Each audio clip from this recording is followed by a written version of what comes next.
Hello there, ladies and gents, and welcome to part 9 of the World Builder Wiki video series with me, MonolithicBacon. We are nearing the end of the road, folks, and we've only got a few more major videos to get through. After these major 10, I imagine we're going to aim for, are completely done, what we're going to do instead is have some very short and sharp videos onto the extra features that the World Builder tool has to offer. But for this part, we're going to have a look primarily at the Splat Tool. Now, here we are back on our map, Two-Player Flood. Two-Player Flood is coming along nicely. We have all of our objects and all of our tiles in place, alongside our splines, our territory, and as of our last part, our soft map edge. But what we are lacking are the finer details, and this is something that we can easily work on using probably my favourite tool. The Splat Placement tool up here on your toolbar is basically just like the object placement tool, but instead of working with assets, it only works with the same textures that you'd use otherwise in the spline placement tool. When you click on the splat placement tool here, you've got a variety of different options involving color, layers, sizes, placement. There's so many different things to do here. But the idea, the basic premise behind this tool is that you can select a single texture without touching anything else. Let's say, for example, I go for no modifier flora, and I grab something along the lines of, why not go for, here we are, a swampy field 01. If you select that in the list by hitting the left click and then right click on your map, it will place a spline which is marked by a red border. You can rotate this by holding down the shift key. It works very much the same as objects do. And although you can't change the height of this because it's a flat texture, you can hold down the shift key and hold the right mouse key and shrink or expand as you wish. Now, unlike splines, these textures here will automatically update to be the best resolution that they can be. The problem is that it doesn't really tell you what limits there are. I could expand this one as much as I want, and you can immediately see the fidelity of the graphics here dropping. I can make it very, very small, to the point that it's barely noticeable. The trick with the splat placement tool is that you have to play it entirely by eye. Mess around with it however you want, use whatever textures you feel you're comfortable with using, but what you can simply do is move them wherever you want, hold the C key, copy, and start placing similar splats anywhere that you want that feel comfortable inside your map. Now, going back to Company of Heroes 1, it was very commonplace that because there were fewer tiles to be used, you had to have far greater reliability on splats. Most maps that were released with the original Company of Heroes were covered in splats. But because the amount of layers available for tiles and the detail of the tiles themselves has improved, you now have fewer splats than ever before. Now, I wanted to tie in this video with another concept, something that isn't going to be in the written wiki so much, and that is the concept of layers. If I try and find a simple splat for us to put on the road that I'm currently looking at, if I go into no modifier road dirt, and I find the messy roads splat, there's 3 of them. I like the third one personally. If I right click here, you'll notice straight away that this splat has actually appeared underneath the road. Now, as a rule of thumb, splats should always be on top of splines. So the reason why this has happened is because the road at present, if I go onto the spline editor, you'll notice that there's this little box at the bottom called On Snow ticked. Now, on a summer map like this, it doesn't make a difference.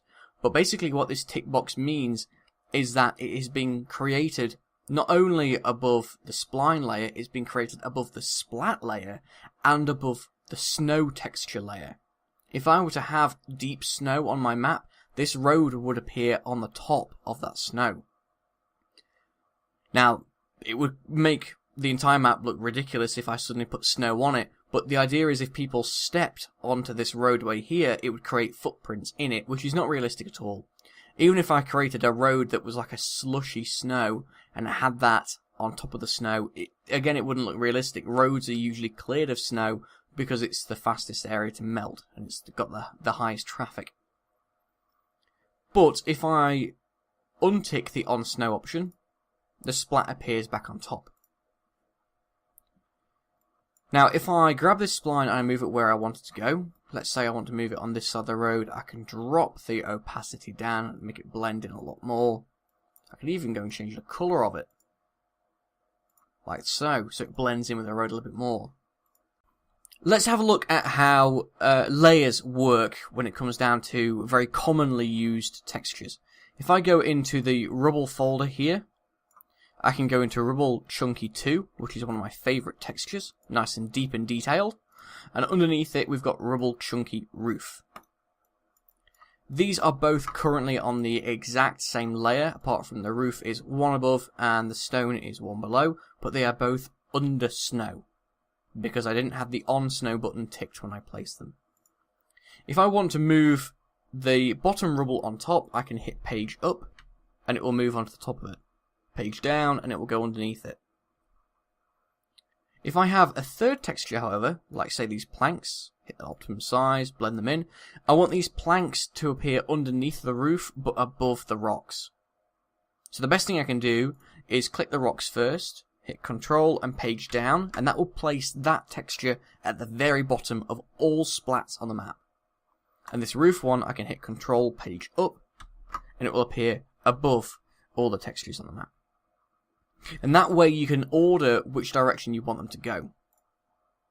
Another little trick is, when you select a splat that you want, and you'll notice that there's several here selected, and you will end up having some overlapping each other, all you need to do is left click the same one you want again, and it will start cycling through which ones are available.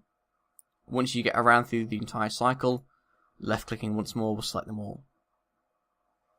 Now personally I wanted to blow a hole in this building later, so I'm going to move this all the way over here, and we'll use this later. Now, to finish us off, because I didn't want to spend too much time on this video, because splats again are all about discovery. It's about trying to find what suits you by going through all the different folders and looking for what is obvious. If I wanted to try and find something swampy, I would use the Flora folder, because it's all the grasses and dirts and so on. If I wanted debris for ruined vehicles like this van here, I can use the debris folder. If I wanted to try and find farm-based ones, I'd use no modifiers rural. So the idea is just go around and experiment. Most of the splats are completely trouble-free, and you can use as many as you want, just don't overcrowd it. But the thing I should mention here, which doesn't appear at the moment on the written wiki, is this button over here on the very far left. It is an absolutely tiny button, and if I hit it, it will open up the layer tool.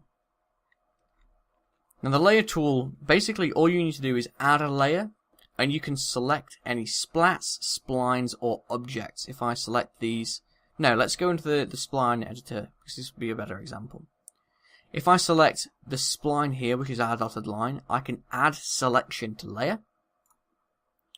And if I choose to, I can hit this eye here and it will disappear.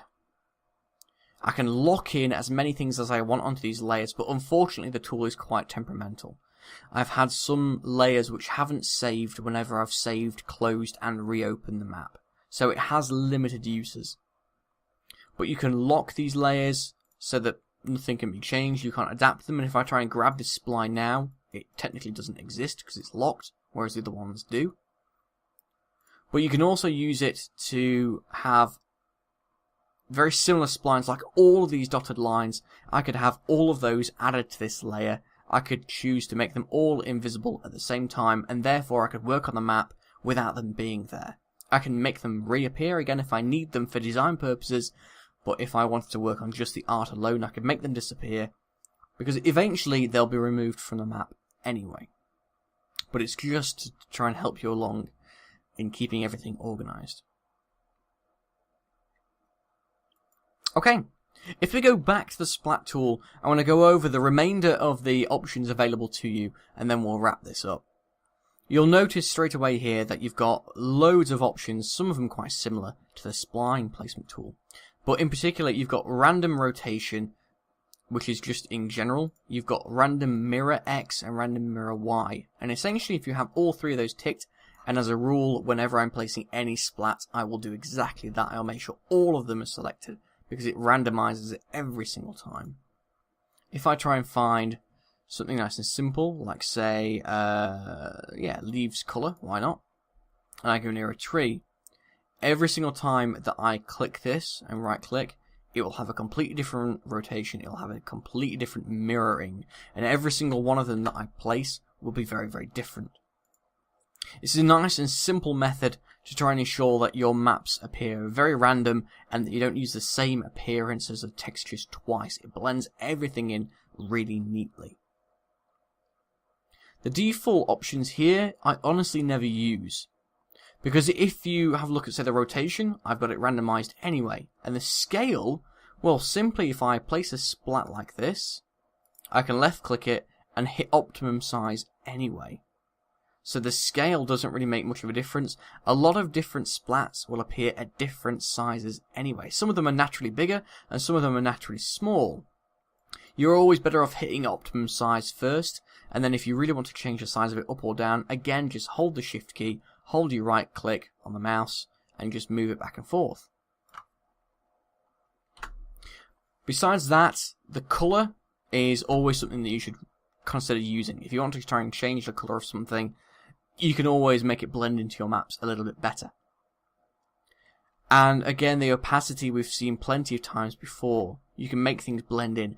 And in all honesty, a lot of splats, as they are, at 100% opacity, are a little bit too stark for my liking.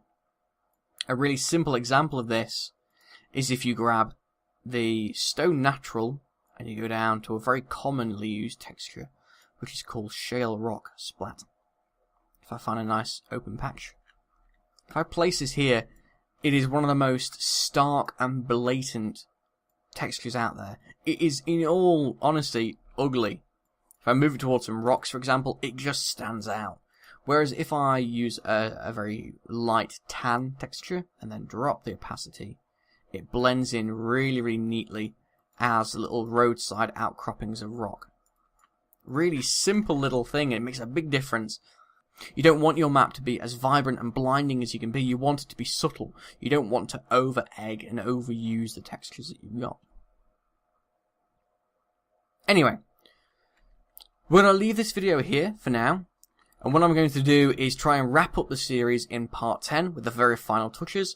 And then we'll have a few videos afterwards which will run through the extra steps that otherwise you don't really need, but things that I would like to show you how to do anyway. So, that is it for part 9. I hope to see you for our finale in part 10. Until then.